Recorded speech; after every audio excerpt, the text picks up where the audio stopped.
നമസ്കാരം. എൻ്റെ നാട്ടിലെ ഒരു കൊലപാതക കേസിൻ്റെ വിധിയായിരുന്നു ഇന്ന്. മലപ്പുറം ജില്ലയിലെ മഞ്ചേരി സെഷൻസ് കോടതി ആ വിധി പറഞ്ഞു. വിധിയുടെ വാർത്തകൾ നമ്മുടെ മാധ്യമങ്ങളിലൊക്കെ അങ്ങനെ പരന്നൊഴുകുന്നുണ്ട്. ഞാൻ പക്ഷേ പറയാൻ പോകുന്ന ആ വിധിയെക്കുറിച്ചല്ല. ആ വിധിക്ക് ആധാരമായ കേസിലെ പ്രധാന പ്രതിയുടെ ജീവിതത്തെക്കുറിച്ചാണ്. ഷൈബിൻ അഷ്റഫ് എന്ന ചെറുപ്പക്കാരൻ, അവൻ്റെ ജീവിതം സിനിമാ കഥയെ വെല്ലുന്നതാണ്. ഒരുപക്ഷെ ആ ജീവിതം സിനിമയായിട്ടില്ലെങ്കിൽ അതിവേഗം സിനിമയാകുമെന്ന് ഉറപ്പാണ്. അത്രയേറെ അവിശ്വസനീയമായ ഒരു ജീവിതമാണ് അവൻ്റേത്.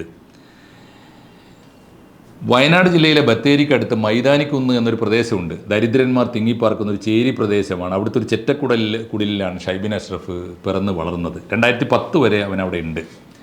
ആ 2010 വരെയുള്ള അവൻ്റെ ജീവിതം എല്ലാവർക്കും അറിയാവുന്നതാണ്. ഒരു ലോറി ക്ലീനറായി ജോലി ചെയ്ത, ഓട്ടോറിക്ഷ ഡ്രൈവറായിട്ടൊക്കെ പണിയെടുത്ത ഒരു സാധാരണ തൊഴിലാളിയായിരുന്നു ഷൈബിൻ അഷ്റഫ്. 2010 ശേഷം അവൻ്റെ ജീവിതം പൊടുന്നനെ മാറി മറിയുകയാണ്. ആദ്യം അവൻ്റെ ഉമ്മ ഗൾഫിൽ പോകുന്നു. ഉമ്മയുടെ സ്വാധീനത്തിൽ ഷൈബിൻ അഷ്റഫും ഗൾഫിലെത്തുന്നു. ഗൾഫിലെത്തിയതോടെ അവൻ പൊടുന്നനെ വളരുകയാണ്. ചെറിയ സൗകര്യങ്ങളിലേക്കല്ല, അടിസ്ഥാന സൗകര്യങ്ങളിലേക്കല്ല, ലക്ഷാധിപതിയുമല്ല, കോടീശ്വരനായിട്ട് വളരുകയാണ്. ഷൈബിൻ അഷ്റഫിനെ പോലീസ് അറസ്റ്റ് ചെയ്യുമ്പോൾ പറയുന്നത് അവന് അന്ന് 350 കോടിയുടെ ആസ്തി ഉണ്ട് എന്നാണ്. അവിശ്വസിക്കേണ്ട കാര്യമൊന്നുമില്ല, അത് കാണാൻ തന്നെ ഉണ്ടായിരുന്നു. നാട്ടുകാർക്കൊക്കെ നല്ല ബോധ്യമുണ്ട്. അവൻ്റെ വീടിന് മാത്രം 30 കോടി വില മതിക്കുന്നുണ്ട്. ഒരേക്കറിൽ ബത്തേരിയിൽ അവൻ തീർക്കുന്ന ഒരു ഏക്കർ പുരയിടത്തിൽ അവൻ തീർക്കുന്ന വീട് 8 കൊല്ലം കൊണ്ടാണ് പണി തീർന്നത്. വലിയ രാജകൊട്ടാരം പോലുള്ള രമ്യഹർമ്മ്യമാണത്. ആ വീട്ടിൽ നിറയെ അങ്ങനെയുണ്ടല്ലോ, വലിയ പരിവാരങ്ങൾ, വേലക്കാർ. മാത്രമല്ല വീട്ടുമുറ്റത്ത് 4-5 ആഡംബര കാറുകൾ. ഈ കാറുകളിൽ അവന് എസ്കോർട്ട് സഞ്ചരിക്കാൻ, കാറിൽ അവൻ പുറത്തിറങ്ങുമ്പോൾ മുമ്പിലും പിമ്പിലും ഒക്കെ ആയിട്ട് നടക്കാൻ വലിയ ചെറുപ്പക്കാർ, ഗുണ്ടകളെ പോലെ തോന്നിക്കുന്ന ചെറുപ്പക്കാരുടെ എസ്കോർട്ട്. അവിടെ മാത്രമല്ല, അവൻ പോകുന്നിടത്തൊക്കെ അവൻ്റെ സ്വന്തം വീടുകളുണ്ട്. നിലമ്പൂരിനടുത്ത മുക്കട്ടയിലാണ് ഈ വിവാദ വീട്, ഈ കുറ്റകൃത്യം നടന്ന വീട്. ആ വീട്ടിന് 3 കോടി വില മതിക്കുന്നുണ്ട്. തമിഴ്നാട്ടിൽ ഇഷ്ടം പോലെ തോട്ടങ്ങളുണ്ട്. ഇങ്ങനെ ആണ് അവൻ്റെ ആസ്തി. എങ്ങനെയാണ് ഇവൻ ആസ്തി ഉണ്ടാക്കിയത് എന്ന ചോദ്യത്തിന് നാട്ടുകാരോട് അവൻ പറഞ്ഞത് എനിക്ക് എണ്ണ കച്ചവടമാണെന്നാണ്. എണ്ണ ഗൾഫിൽ അബുദാബിയിലെ ഒരു അറബിയുമായി സ്പോൺസറും ചേർന്ന് നടത്തുന്ന ഈ കരിഞ്ചന്ത എണ്ണ എന്ന് വെച്ചാൽ നിയമവിരുദ്ധമായി എണ്ണ അറബ് നാട്ടിൽ നിന്ന് കടത്തിക്കൊണ്ടുപോകുന്ന ജോലിയാണെന്നാണ് അവൻ പറഞ്ഞിരുന്നത്. അത് പക്ഷേ പിന്നീട് അറിഞ്ഞു വന്നപ്പോൾ അത് മാത്രമല്ല, നിയമവിരുദ്ധമായ ഒരുപാട് ജോലികൾ അവൻ ചെയ്തതായിട്ട് അവനെ പിന്നീട് വെളിപ്പെട്ടു. അവൻ ദുബായിൽ പിടിയിലാകുന്നത് ഒരിക്കൽ ലഹരി മരുന്ന് കടത്തിലാണ്, ലഹരി മരുന്നിൻ്റെ കച്ചവടം ചെയ്ത കേസിലാണ്. ആ കേസിൽ അവൻ അറസ്റ്റിലാവുകയും ജയിലിൽ കിടക്കുകയൊക്കെ ചെയ്തു. ജയിലിൽ കിടന്നവൻ വൃക്കരോഗം വന്നതിൻ്റെ വിവരങ്ങളൊക്കെ പിന്നീട് പുറത്തു വന്നു. മാത്രമല്ല, പിന്നീട് കേസ് അന്വേഷിക്കാൻ പോയ പോലീസ് ഞെട്ടിക്കുന്ന ചില വിവരങ്ങളും കൂടി അറിഞ്ഞു. യമൻ കേന്ദ്രമാക്കി പ്രവർത്തിക്കുന്ന ഹൂത്തി തീവ്രവാദികൾ, പലസ്തീനെ പോലും ആക്രമിക്കുന്ന ആഗോള ഭീകരവാദ സംഘമായ ഹൂത്തികൾക്ക് ഇന്ധനം എത്തിച്ചു കൊടുക്കുന്ന ഏർപ്പാടുണ്ടായിരുന്നു ഇവന്. എന്ന് പറഞ്ഞാൽ നിയമവിരുദ്ധമായ അന്താരാഷ്ട്ര സാമ്പത്തിക കുറ്റകൃത്യങ്ങൾ മാത്രമല്ല, ഭീകരപ്രവർത്തനം ഉൾപ്പെടെയുള്ള ആഗോള ശൃംഖലയിലും ഇവൻ ഉണ്ടായിരുന്നു എന്നാണ് അർത്ഥം. ഏതായാലും ഇവൻ അതിവേഗത്തിൽ ഇവൻ നാട്ടുകാർക്കൊക്കെ പ്രിയപ്പെട്ടവനായി. അതാണ്, നാട്ടുകാർക്ക് പണം ഉണ്ടായാൽ മതിയല്ലോ. എങ്ങനെ പണം ഉണ്ടാക്കി, എങ്ങനെ ഉണ്ടാക്കുന്നു എന്നൊന്നും അന്വേഷിച്ചു പോകാൻ ആർക്കും നേരമില്ല. നാട്ടുകാർക്കൊക്കെ പ്രിയപ്പെട്ടവനാണ്. എല്ലാവർക്കും വാരിക്കോരി കൊടുക്കുന്നു, വലിയ ആഡംബര ജീവിതം നയിക്കുന്നു, എല്ലാവരും ഇവനെ ആദരിക്കുന്നു. ഇവൻ്റെ പ്രധാനപ്പെട്ട ഏർപ്പാട്, ഇവൻ ഇടയ്ക്കിടെ നാട്ടിലെ എല്ലാ വമ്പന്മാർക്കും വേണ്ടി സൽക്കാരങ്ങൾ നടത്തും. വമ്പന്മാർക്ക്, വലിയ വലിയ ഉദ്യോഗസ്ഥന്മാർക്ക്, വലിയ രാഷ്ട്രീയ നേതാക്കന്മാർക്ക് ഒക്കെ ഇവൻ സൽക്കാരം നടത്തും. മദ്യസേവ ഉൾപ്പെടെയുള്ള വമ്പിച്ച ആഡംബര വിരുന്നുകൾ നടത്തും. അതുപോലെ തന്നെയാണ്. അപ്പോൾ ഇത് ഇവൻ്റെ ഒരു പ്രധാനപ്പെട്ട ഏർപ്പാടാണ്. അപ്പോൾ എല്ലാവർക്കും അവൻ പ്രിയപ്പെട്ടവരായി, നാട്ടുകാർക്കൊക്കെ. ഇതിനിടയിൽ ഇവൻ ഒപ്പിച്ചൊരു പണി എന്താണെന്ന് വെച്ചാൽ, അതാണ് നമ്മുടെ നാട്ടിലെ വേറെ സാംസ്കാരികമായൊരു വലിയ അക്രമം. ഇവന് ഓണററി ഡോക്ടറേറ്റ് കൊടുത്തു. ആലോചിച്ച് നോക്കൂ. ഈ ഏർപ്പാടൊക്കെ ആയിട്ട് ജീവിക്കുന്ന ഒരു മനുഷ്യന് ഒരു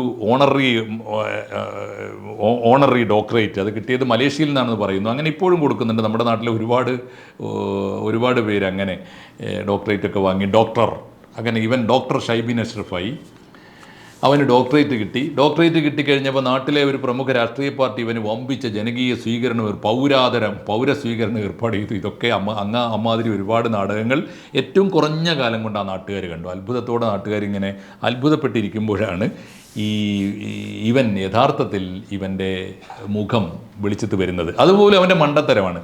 ഇവരിങ്ങനെ കൂത്താടി ഉല്ലസിച്ച് അർമാദിച്ച് നടക്കുമ്പോഴാണ്, ഷൈബിൻ അഷ്റഫും സംഘവും നാട്ടിലിങ്ങനെ മേഞ്ഞ് നടക്കുമ്പോഴാണ് ഒരിക്കൽ ഈ തമിഴ്നാട്ടിൽ വെച്ച്, ഐ മീൻ കർണാടകയിലെ മൈസൂരിൽ വെച്ച് ഒരു പാവം മനുഷ്യനെ പരിചയപ്പെടുന്നത്. ആ മനുഷ്യൻ്റെ പേര് ഷബാ ഷെരീഫ് എന്നാണ്. ഒരു ഒരു ഒരു സന്യാസിയെ പോലെ ജീവിക്കുന്ന ഒരു പാവം മനുഷ്യൻ ഷബാ ഷെരീഫ്. അദ്ദേഹത്തിന് പണി എന്താ വെച്ചാൽ നാട്ടുവൈദ്യനാണ് അദ്ദേഹം. ഈ പാരമ്പര്യ ചികിത്സയാണ്, ഈ നാട്ടിലെ പച്ചമരുന്നുകൾ കൊണ്ട് ചികിത്സ. പ്രധാനമായിട്ടും അദ്ദേഹം മൂലക്കുരുവിനാണ്, ഈ അർശസ് പോലുള്ള അസുഖങ്ങൾക്കാണ് അദ്ദേഹം ചികിത്സിക്കുന്നത്. അത് വളരെ ഫലപ്രദമായി തീർന്നതിനെ തുടർന്ന് അദ്ദേഹത്തെ കാണാൻ ആളുകൾ വരികയും അദ്ദേഹത്തിന് ധാരാളമായി പണം കിട്ടും, ആളുകൾ കൈ അയച്ച് അദ്ദേഹത്തിന് പണം കൊടുക്കുകയും ചെയ്യുന്നത് ഇവർക്ക് ബോധ്യപ്പെട്ടു. സത്യത്തിൽ ഇവർക്ക് ആവശ്യമുണ്ടെങ്കിൽ ആ മനുഷ്യൻ്റെ സഹായം തേടുകയോ ആ മനുഷ്യനെ സഹായിക്കുകയൊക്കെയാണ് ചെയ്യേണ്ടത്. അതിന് പകരം ഇവരുടെ മനസ്സിലെ ക്രിമിനൽ ബുദ്ധി പ്രവർത്തിക്കുന്ന ഷൈബിൻ അഷ്റഫിന് ഇദ്ദേഹത്തെ സഹായിക്കുകയല്ല വേണ്ടത്. ഇദ്ദേഹത്തിൽ നിന്ന് ആ മരുന്നിൻ്റെ രഹസ്യം, ആ മരുന്നിൻ്റെ ഫോർമുല, കെമിക്കൽ, ആ മരുന്നിൻ്റെ ഈ ഹെർബൽ ഫോർമുല ഉണ്ടല്ലോ, അത് കിട്ടണം. അത് ഏതൊക്കെയാണ് അതിൻ്റെ ചേരുവകൾ എന്നറിയണം. ഇയാളോട് ചോദിച്ചു. അദ്ദേഹം സ്വാഭാവികമായിട്ടും അതെനിക്ക് എൻ്റെ ഗുരു തന്ന വരമാണ്, ഞാൻ പറയില്ല എന്ന് പറഞ്ഞു. അതുകൊണ്ട് അപ്പോൾ രാത്രി അദ്ദേഹത്തെ തട്ടിക്കൊണ്ട് പോരുകയാണ്. അദ്ദേഹത്തെ തട്ടിക്കൊണ്ട് പോന്നിട്ട് ചെയ്യുന്നത് 2019 ഓഗസ്റ്റിൽ, ആലോചിച്ച് നോക്കൂ, 2019, അതായത് ഇവൻ വലിയ കോടീശ്വരനായി കഴിഞ്ഞ് 10 കൊല്ലം കഴിയുന്നതിന് മുമ്പ് 2019 ഓഗസ്റ്റിലാണ് ഈ മണ്ടത്തരം ചെയ്യുന്നത്. ആ പാവം മനുഷ്യനെ തട്ടിക്കൊണ്ട് പോന്നിട്ട് എന്തിനാണ് തട്ടിക്കൊണ്ട് പോരുന്നത്? ഇദ്ദേഹത്തിന് വേണ്ടത്, ഇദ്ദേഹം ഈ പാവം മനുഷ്യൻ ജീവിക്കാൻ വേണ്ടി പച്ചമരുന്നുകൾ ചേർത്ത് മൂലക്കുരുവിനെ ചികിത്സിക്കുന്നുണ്ടെങ്കിൽ ആ ചേരുവ കണ്ടെത്തിയിട്ട് വ്യാവസായിക അടിസ്ഥാനത്തിൽ അത് നിർമ്മിച്ച് വിൽക്കാനാണ് ഇവൻ്റെ പ്ലാൻ. വല്ല കാര്യമുണ്ടോ? അങ്ങനെ 2019 ഓഗസ്റ്റിൽ തട്ടിക്കൊണ്ട് വന്നു. 1.5 കൊല്ലം തുടർച്ചയായിട്ട് ഈ നിലമ്പൂരിലെ മുക്കട്ടയിലെ വീട്ടിൽ, ഇവൻ്റെ ആഡംബര വീട്ടിൽ താമസിപ്പിക്കുകയല്ല, ചങ്ങലക്കിട്ടു, മർദ്ദിച്ചു, പട്ടിണിക്കിട്ടു, ഒരു കൊടിയ പീഡനങ്ങൾ നടത്തിയിട്ടും അദ്ദേഹം പറഞ്ഞു കൊടുത്തില്ല. ഒടുവിൽ 2020 ഒക്ടോബർ 8 ആണ് ഈ സംഭവം, കൊലപാതകം നടക്കുന്നത്. അന്ന് രാത്രി ഇവനും പരിവാരവും കൂടി, ഇവനും സംഘവും കൂടി ചേർന്നിട്ട് ഇവൻ്റെ കാർമ്മികത്വത്തിൽ ആ മനുഷ്യനെ കൊല്ലുക മാത്രമല്ല, കൊന്നിട്ട് തുണ്ടമായി വെട്ടി നുറുക്കിയിട്ട് ഒരു ചാക്കിൽ നിക്ഷേപിച്ച് അവൻ്റെ തന്നെ ഷൈബിൻ അഷ്റഫിൻ്റെ തന്നെ കാറിൽ കൊണ്ടുപോയിട്ട് എടവണ്ണ സീതി ഹാജി പാലത്തിൽ നിന്ന് ചാലിയാറിലേക്ക് എറിഞ്ഞു എന്നതാണ് പോലീസ് റിപ്പോർട്ട്. ഇന്ന് വരെ അതിലൊരു കഷ്ണം പോലും, മാംസത്തുണ്ട് പോലും കണ്ടുകിട്ടിയിട്ടില്ല. ഈ സാക്ഷിമൊഴികൾ രേഖപ്പെടുത്തിയതല്ലാതെ, പ്രതികൾ കുറ്റസമ്മതം നടത്തിയതല്ലാതെ ഒന്നും ഇതുവരെ കണ്ടുകിട്ടിയിട്ടില്ല. ഇതാണ് കേസ്. ഈ കേസിൽ പക്ഷേ ആ കുറ്റകൃത്യം ചെയ്തു, ഇവർ പിന്നെയും അർമാദിച്ചുകൊണ്ടേയിരുന്നു, ആരും അറിഞ്ഞില്ല. ഓക്കെ, 2020 ഈ കൊലപാതകം നടന്നു. 2020 ഈ സംഘം പിന്നെയും അവരുടെ ക്രിമിനൽ ആക്ടിവിറ്റീസും ആഡംബര പ്രവർത്തനങ്ങളും താണ്ഡവവും തുടർന്നുകൊണ്ടേയിരുന്നു. പക്ഷേ 2022 ആയപ്പോഴേക്ക് ഈ സംഘത്തിൽ വിള്ളലുണ്ടായി. ഷൈബിൻ അഷ്റഫിനോട് ഈ കൂട്ടാളികൾ പിണങ്ങി തുടങ്ങിയപ്പോൾ ഒരു സംഭവം ഉണ്ടായത് 2022 ഏപ്രിൽ 23 ഷൈബിൻ അഷ്റഫ്, എനിക്ക് തോന്നുന്നു ഇവർക്ക് വാഗ്ദത്തം ചെയ്ത പണപരമായ ഇടപാടിൽ തെറ്റിയതാണോ കണക്കിൽ തെറ്റിയതാണോ എന്നറിയില്ല, എന്തായാലും 2022 ഏപ്രിൽ 23 ഷൈബിൻ അഷ്റഫിൻ്റെ വീട് ഈ സംഘം തന്നെ കൊള്ള ചെയ്തു, കുറേ പണം മോഷ്ടിച്ചു, ഷൈബിൻ അഷ്റഫിനെ മർദ്ദിച്ച് അവശനാക്കിയിട്ട് അവർ നാട് വിട്ടു കഴിഞ്ഞപ്പോൾ അവർക്കറിയാം ഷൈബിൻ അഷ്റഫ് ആരാണ്, എന്തുമാത്രം ഭീകരനാണ്. അതുകൊണ്ട് അവരുടെ ജീവൻ ഏത് നേരത്തും അപകടത്തിലാണ്. അതുകൊണ്ട് ഇനി അവർക്ക് രക്ഷപ്പെടണമെങ്കിൽ ഒറ്റ മാർഗ്ഗമേ ഉള്ളൂ, ഷൈബിൻ അഷ്റഫിൻ്റെ യഥാർത്ഥ മുഖം നിയമത്തിന് മുമ്പിൽ കൊണ്ടുവരികയല്ലാതെ വഴിയില്ല. അതിന് ഇവർ പോലീസ് സ്റ്റേഷനിൽ ചെന്ന് പറഞ്ഞാൽ പോലും ആരും വിശ്വസിക്കില്ല, കാരണം ഷൈബിൻ അഷ്റഫിനെ ആണ് അവിടെ സ്വാധീനം. അതുകൊണ്ട് അവർ അവിടുന്ന് മുങ്ങിയിട്ട് തിരുവനന്തപുരത്ത് സെക്രട്ടേറിയറ്റിൻ്റെ മുമ്പിൽ വന്ന് 2022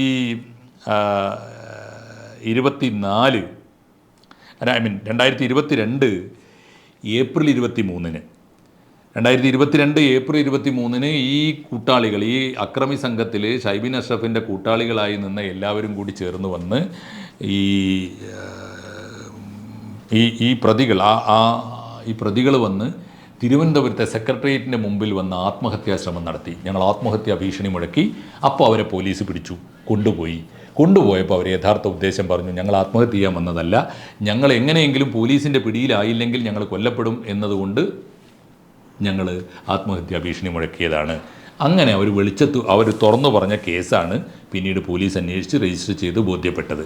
അങ്ങനെ 2024 കേസ് മുഴുവൻ അന്വേഷണം നടത്തിയിട്ട് 2024 ഫെബ്രുവരിയിൽ വിചാരണ തുടങ്ങി. 15 പ്രതികളാണ് കേസിലുണ്ടായിരുന്നത്. 80 സാക്ഷികളുണ്ടായിരുന്നു. എല്ലാവരെയും വിചാരണ ചെയ്തു. ഈ 15 പ്രതികളിൽ ഒരാൾ വിചാരണ നടക്കുമ്പോൾ മരിച്ചുപോയി, ഒരാൾ മാപ്പുസാക്ഷിയായിട്ട് മാറി, ഒരാൾ ഇപ്പോഴും പിടികിട്ടാപ്പുള്ളിയാണ്. ബാക്കി 12 പേരുടെ കേസാണ്, 12 പേരുടെ വിധിയാണ് കോടതി പറയാൻ വെച്ചിരുന്നത്. അതിൽ 9 പേരെ ആദ്യമേ തന്നെ വിമുക്തരാക്കി. നേർക്കുനേരെ അവർ ഇതിൽ സഹായികളായിട്ട് അല്ലെങ്കിൽ അവരുടെ നിവൃത്തികേട് കൊണ്ട് കൂടിയതാണ് 9 പേരെ. ബാക്കി 3 പേർക്ക് കോടതി ശിക്ഷ വിധിച്ചു. ആ ശിക്ഷയാണ് ഇപ്പോൾ നമ്മൾ കണ്ടുകൊണ്ടിരിക്കുന്നത്. അതിൽ ഒന്നാം പ്രതി തീർച്ചയായിട്ടും ഷൈബിൻ അഷ്റഫാണ്. ഷൈബിൻ അഷ്റഫിന് 11 വർഷത്തെ കഠിന തടവ് വിധിച്ചിരിക്കുന്നു. 2,30,30,000 രൂപ പിഴയും വിധിച്ചിരിക്കുന്നു. രണ്ടാം പ്രതി ശിഹാബുദ്ദീനാണ്. അവന് 6 വർഷവും 9 മാസവും, രണ്ടാം പ്രതിയാണെങ്കിൽ പോലും ഷൈബിൻ്റെ ആജ്ഞ അനുവൃത്തി ആവേണ്ടി വന്നതുകൊണ്ടാണ് 6 വർഷവും 9 മാസവും ആണ് അവൻ്റെ തടവ്. 15,000 രൂപയാണ് അവൻ്റെ പിഴ.